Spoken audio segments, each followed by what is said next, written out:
The Institute for Security Studies released a policy brief on murder trends in South Africa's deadliest provinces. The security policy think tank says the South African per capita murder rate has steadily escalated since 2011 and 2012, when it was at its lowest since 1994. The 2022-2023 rate of the 45 per 100,000 is the highest in 20 years, but focusing on national murder trends is misleading as trends vary greatly across the 9 provinces. The current high per capita murder rate is driven by high rates in the Eastern Cape, KwaZulu-Natal, the Western Cape and Gauteng. David Bruce from the Institute for Security Studies now joins us via our video link for more on this conversation. David, thank you so much for joining us here on the late edition. Of course, we have seen the study in which you have conducted as the Institute for Security Studies, just basically talking about murder rates in the country. If maybe you can just give us a bit of insight in terms of what was actually found in your study over the past decade or so. Right, okay, well, good evening and good evening to your listeners. So we were concerned about the evidence that murder has increased very significantly in the past 10 or 11 years since 2011. And we were interested in just looking at understanding a bit more about what was behind those murder trends. And the one thing that just emerged very clearly was that the trend isn't, if we talk about a murder rate increase in South Africa, it almost seems to imply that that is something that's happening across the board, but that's not in fact true. In fact, what's been happening is that there have been very significant increases in the rate of murder in KwaZulu-Natal and the Eastern Cape. There have also been big increases in Gauteng and the Western Cape.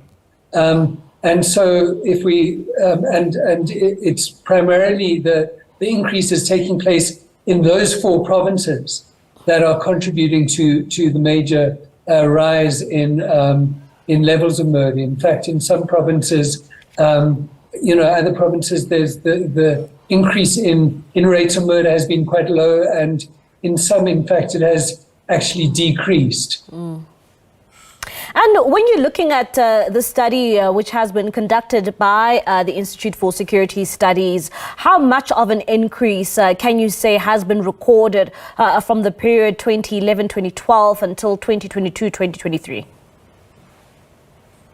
Well, in terms of the kind of raw figures, which is the actual number of murders, the increase has been 77%. So the number of murders has increased from 15,500 to, closer to 27,500.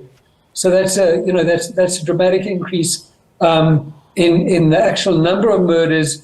When people are talking about the capture rate, they're talking about the rate per 100,000 of the population, and the increase doesn't look quite as dramatic, but it's still a very substantial increase of 52%. So it was at 29.5 per 100,000, and it's now 45 per 100,000. And in fact, if you're looking at it in terms of the different provinces, it varies very substantially, because if you're looking at the Eastern Cape, which is our province with the highest murder rate in South Africa at the moment, it's actually in fact 71 per 100,000, which is by international standards extraordinarily high rate of murder. Also, rates in the Western Cape and KwaZulu-Natal are very high, but even though they aren't as high as those in the Eastern Cape. And when you zoom into this research, what would you say are the contributing factors to the spike in murder trends in the country? Right. Well, you see, I mean, in some ways what we're saying is that there's a need for if we are going to respond to these problems this problem particularly, but also to more generally to the problem of violent crime, we need to understand it more fully. And we're not necessarily suggesting that we adequately understand the problem. So, for instance, if we're looking at the Eastern Cape, which has in fact had a very high murder rate for quite some time, in many ways that's a neglected aspect of the problem of violent crime in South Africa. So, insofar as people talk about crime and violence in South Africa, there's many facets of the problem that they do talk about. But one thing that's been consistently neglected is, the Eastern Cape violent crime situation. And, part of what we need to do if we're going to understand and respond more effectively to murder specifically and violent crime more generally in the Eastern Cape is do a lot more work on understanding what's going on there. If we compare, for instance, the Eastern Cape to the Western Cape, one thing that's apparent is that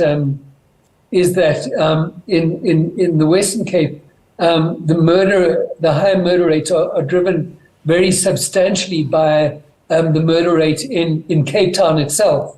But if you're looking at the Eastern Cape, the problem is much more dispersed over the entire problem. So, Nelson Mandela Bay Gabera has a very high murder rate itself, but it only accounts for, I think it's about 23% of the provincial murder rate, while in the Western Cape, Cape Town accounts for, 77% of the total number of murders in the province. So, there are quite significant differences also in terms of the weapons used.